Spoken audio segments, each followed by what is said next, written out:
My name getting called wasn't a thing. It was more just making sure my mom and dad right there. I'm not sure that one of these guys won't be on my team.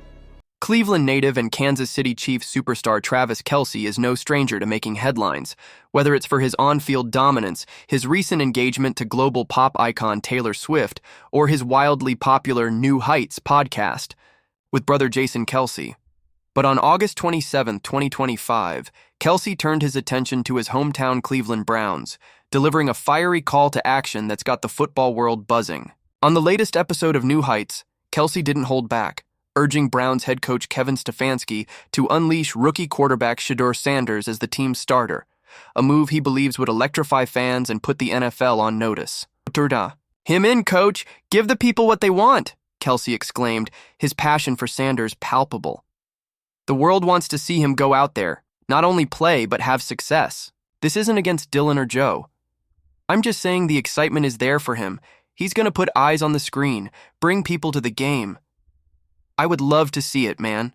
Not really. The most thing I've been trying to figure out is making sure my mom and dad's going to be right there beside me. Kelce's plea comes at a pivotal moment for the Browns, who have finalized their quarterback depth chart for the 2025 season. Veteran Joe Flacco, 40, was named the Week 1 starter against the Cincinnati Bengals on September 7th, with rookie Dillon Gabriel slotted as QB2 and Sanders, the fifth-round pick and son of NFL legend Deion Sanders, relegated to QB3. The decision followed a heated preseason competition that saw former QB2 Kenny Pickett traded to the Las Vegas Raiders for a 2026 fifth-round pick, clearing a path for the rookies to climb the depth chart. Sanders, a polarizing figure whose draft stock plummeted from first-round projections to the fifth round, burst onto the scene with a dazzling preseason debut against the Carolina Panthers, completing 14 of 23 passes for 138 yards and 2 touchdowns, plus 19 yards rushing. So it's a lot I don't know right now, so I just like taking things one day, one step at a time. He showcased the poise and playmaking ability that made him a star at Colorado. But an oblique injury sidelined him for the second preseason game, and his return in the finale against the Los Angeles Rams was a struggle. 3 of 6 for 14 yards, 5 sacks, and a fumble that raised eyebrows. Meanwhile, Gabriel, the third-round pick from Oregon, steadied the ship. After missing the preseason opener with a hamstring injury, he delivered a sharp performance in the finale, completing 9 of 11 passes and tossing a 3-yard touchdown to Gage Larvadain. His 63.2% completion rate across 2 games outshined Sanders' 8.6%, earning him Stefanski's trust as the backup. Kelce, however, sees Sanders as the spark Cleveland needs. "Guys are rooting for him," he said, emphasizing the hype surrounding the young QB. Sanders' larger-than-life persona, fueled by his college stardom and the Sanders family legacy, has made him a magnet for attention, something Kelce, stranger to the spotlight, believes could translate to wins and fan engagement. Gives me the opportunity, and I'm excited to go. So wherever that falls, it don't really matter to me. The Browns' quarterback situation is a high-wire act. Flacco, the 2023 NFL Comeback Player of the Year, brings stability with his 4-1 record and 5 starts for Cleveland 2 seasons ago. But at 40, he's a bridge, not a future, especially with a brutal early schedule featuring 6 straight games against 2024 playoff teams. Gabriel, with his steady hand and familiarity with Stefanski's system, is the safer bet for now. Sanders, despite his raw talent, remains a work in progress, his tendency to hold the ball too long a concern after taking 5 sacks in limited action. The trade of Pickett was a game-changer, moving both rookies closer to the starting role. With Deshaun Watson sidelined for most of 2025 due to an Achilles injury, the Browns are banking on Flacco to hold the fort while they develop Gabriel and Sanders. But with 2 first-round picks in the 2026 draft, Cleveland is poised to chase a franchise quarterback if neither rookie proves ready. He's funny.